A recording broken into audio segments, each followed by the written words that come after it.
İngiliscə də bilmirəm ha.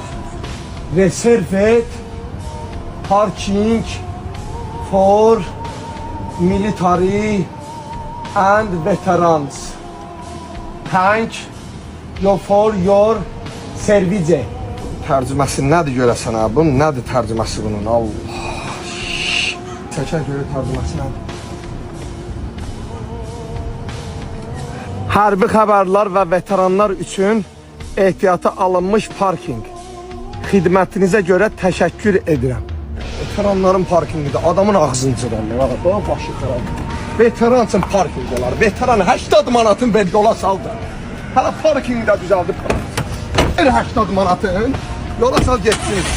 Parking düzəldir. Nə bilim, neyin olsun? Yox bir. Hələ gel də ver ona. Nə istəyir?